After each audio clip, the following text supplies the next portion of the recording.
La Russie et l'Iran affirment les allégations concernant l'usage d'armes chimiques par les autorités syriennes dans la banlieue de Damas sont un acte provocateur élaboré auparavant. Des unités de l'armée arabe syrienne avortent une tentative d'infiltration de terroristes et détruisent leurs repères à Homs et Alep.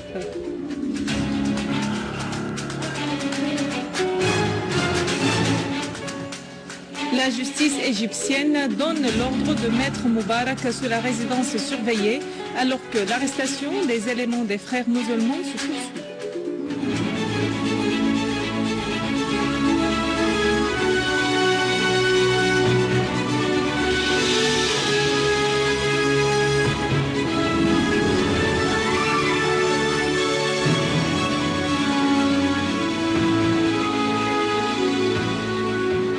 Mesdames et messieurs, bonjour. Le ministère russe des Affaires étrangères a affirmé que les allégations sur l'usage d'armes chimiques de la part des autorités syriennes dans la banlieue de Damas pourraient être un acte de provocation élaboré auparavant. Le porte-parole du ministère russe des Affaires étrangères, Alexandre Lukashevitch, a fait noter que ce qui attire l'attention dans cette question, c'est la campagne médiatique farouche déclenchée par certaines chaînes satellitaires régionales. Ces médias ont imputé au gouvernement syrien l'entière responsabilité, comme si elles ont reçu des ordres pour le faire, a ajouté Lukashevitch. Elle a également évoqué d'autres indices qui mettent en doute ces allégations, comme le timing de leur publication juste après le début de l'enquête menée par des experts de l'ONU sur les informations relatives à l'usage d'armes chimiques en Syrie.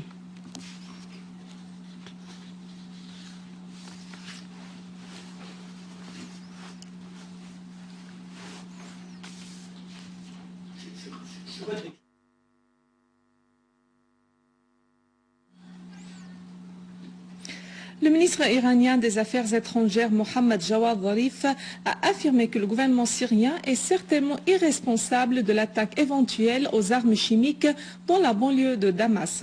Lors d'un contact téléphonique avec son homologue turc Ahmed Daoudoglu, Zarif s'est demandé comment le gouvernement syrien recourt à de telles mesures au moment où les enquêteurs de l'ONU sont présents à Damas.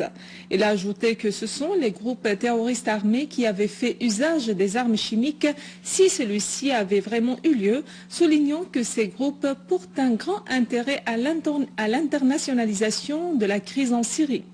Zarif a indiqué que son pays examine les différentes dimensions de cet incident avec le gouvernement syrien qui l'a condamné.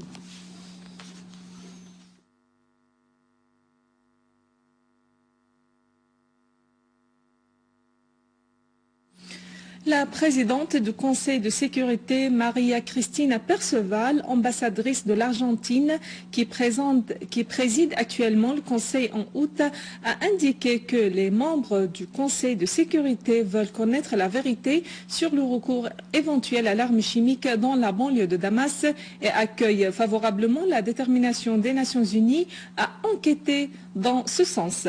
Elle a fait savoir à l'issue des consultations au Conseil, elle a souligné plutôt la nécessité de dévoiler ce qui s'était produit et de suivre de près la situation. À noter que le commandement général de l'armée et des forces armées avait affirmé hier que les allégations sur le recours de l'armée arabe syrienne à l'arme chimique à Al-Ghouta sont dépourvues de tout fondement et s'inscrivent dans le cadre de la guerre médiatique sordide conduite par certains pays arabes contre la Syrie. Par ailleurs, le ministre de l'Information Omran Zorbi a affirmé que les nouvelles diffusées par les chaînes d'Al Jazeera, d'Al Arabiya et Sky News visent à dévier la commission chargée d'enquêter sur l'usage de l'arme chimique de ses missions.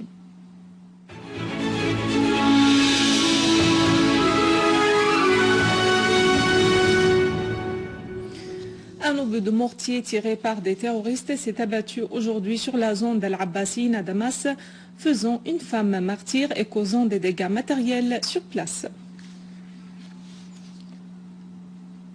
Des unités de l'armée arabe syrienne ont exécuté de vastes opérations spécifiques contre les fiefs des groupes terroristes armés à Jobar et Al-Qaboun à Damas.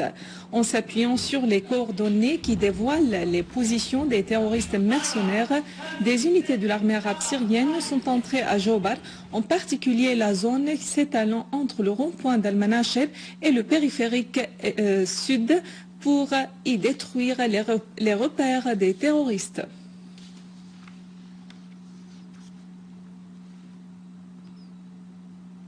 À Homs, des unités de l'armée arabe syrienne ont avorté en collaboration avec les gardes frontières une tentative des terroristes de s'infiltrer depuis le Liban vers Talkalakh via les deux sites d'Al-Mathouma et d'Al-Msherfa, tuant nombre d'eux et blessant d'autres.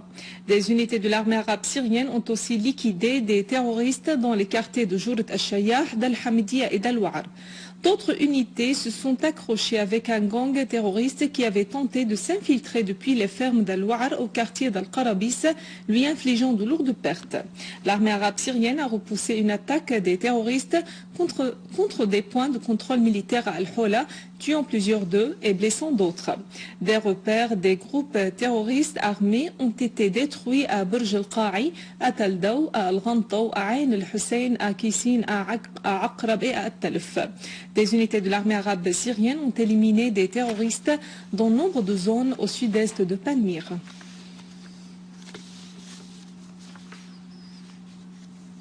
Des terroristes ont été tués et d'autres blessés dans une opération de l'armée arabe syrienne dans la campagne d'Alep. Des armes des terroristes, dont des armes lourdes et un lance-roquettes, ont été détruites dans les deux villages d'Al-Koueres et d'Al-Jadida dans la banlieue est d'Alep. Une source haut placée a indiqué que d'autres unités de l'armée avaient détruit des rassemblements de terroristes qui coupaient les routes d'Al-Mselm et Alep et d'Al-Bab Manbij.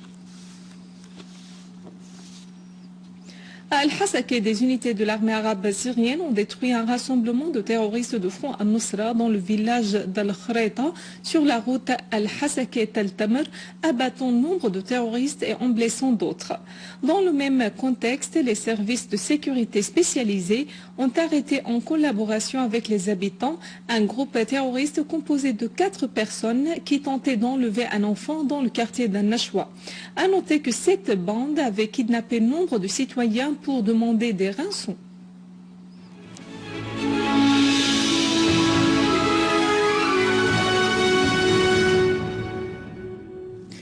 En Égypte, les autorités judiciaires ont relâché l'ancien président égyptien Hosni Moubarak et l'ont mis sous résidence surveillée à la lumière de l'état d'urgence décrété dans le pays.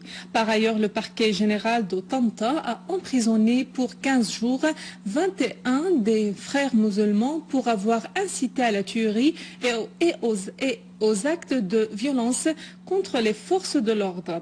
Les services de sécurité égyptiens ont d'autre part arrêté Ahmed Aref, le porte-parole des frères musulmans dans la ville de Nasr.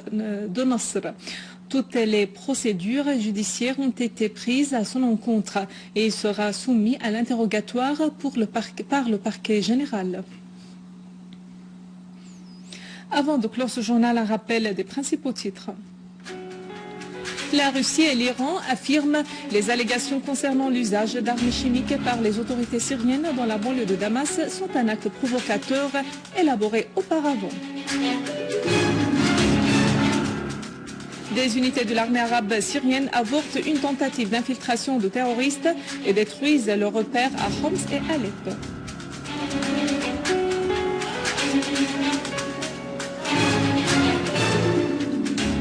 La justice égyptienne donne l'ordre de mettre Moubarak sous la résidence surveillée alors que l'arrestation des éléments des frères musulmans se poursuit.